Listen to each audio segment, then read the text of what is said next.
In part 1 of this video, we had seen how Dashratha could not stand Kaikeyee's demand for banishing Rama for 14 years. He lost consciousness. Kaikeyee found that the matters were not going as she had hoped for. She took matters into her hands and sent for Rama. The plot here becomes very devious, very crooked.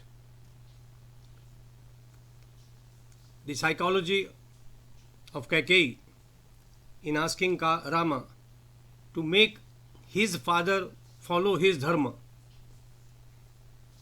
is devilish.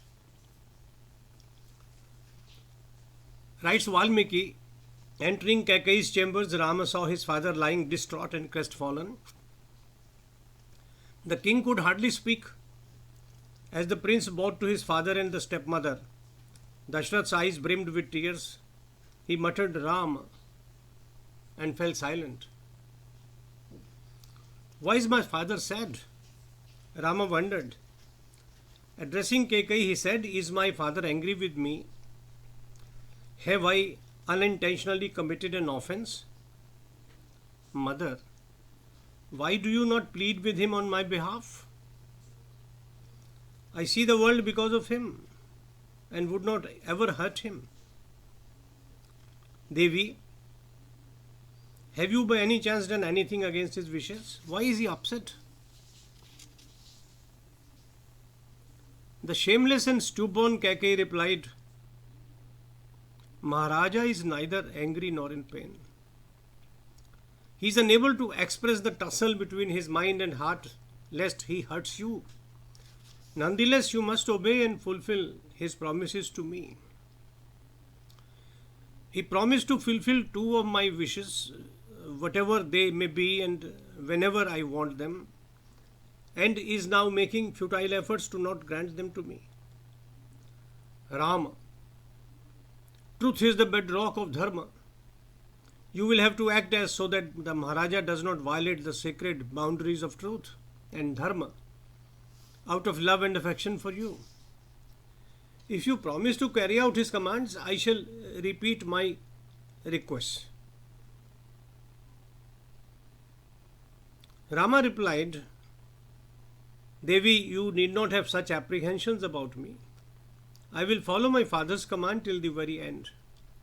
He is my guru, father and well-wisher. I shall do his bidding. Tell me, what does he wish me to do? And I promise to fulfill every word of it.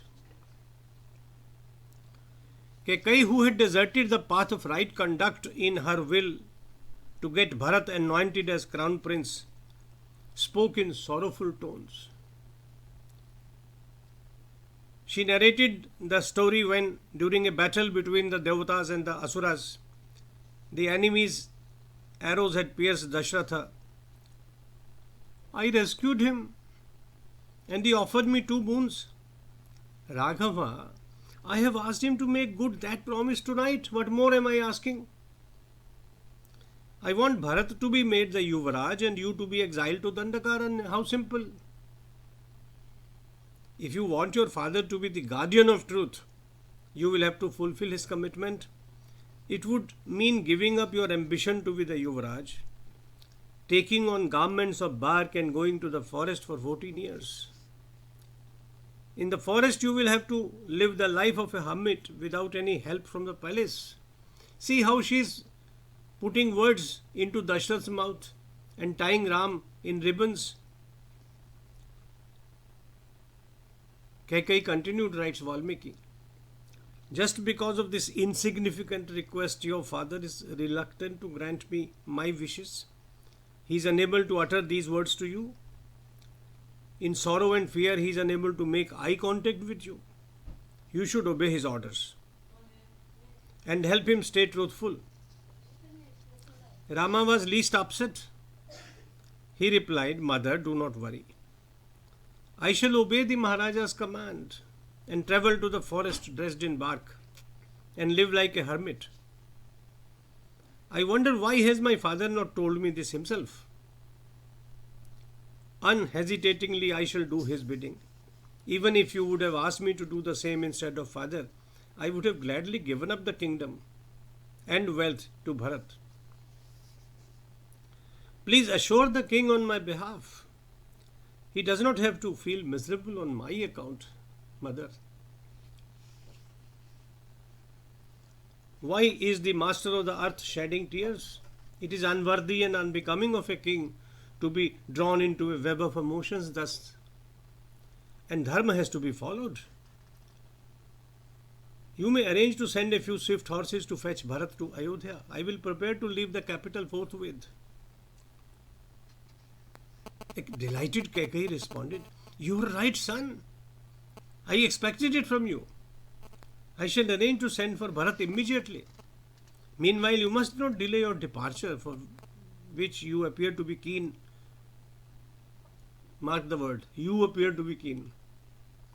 Your father is merely hesitant to speak to you of his intentions. Unless you depart for the forest, he will neither fulfill his responsibilities towards Bharat nor be in a state of mind to go about daily rituals. Rama, hasten your departure before the day is out, before the sun shines in the east. Hearing his stepmother speaking thus, Rama lifted his father in his arms and made him comfortable on a bed.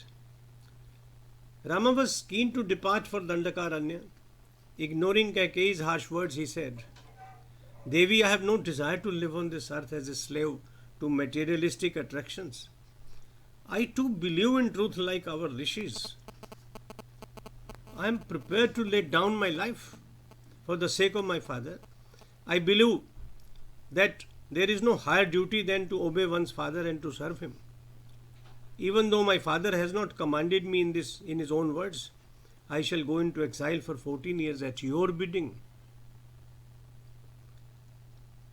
I wish that you had asked me directly. I would have obeyed you without hesitation, mother, and father would not have been in this state of misery and anguish. Valmiki continues to narrate the sad event. Ignoring the mounds of goods collected for his coronation, Rama left for Kaushalya's chambers. He carried with him the effulgence of immortals. Wow, what a sentence! He carried with him the effulgence of immortals. The loss of an earthly kingdom mattered little to him. Eager to move into a forest as per his father's promise, Rama was happy to give the responsibility of the kingdom to Bharat. Instead, his thoughts were away from any feelings of loss. Like a Mahatma who is beyond worldly attachments, Rama felt neither sorrow nor deprivation. Rama forbade the use of a canopy over his head while walking, forbade the fanning of the attendant, did not use the chariot in which he had travelled to Kaikeyee's apartments.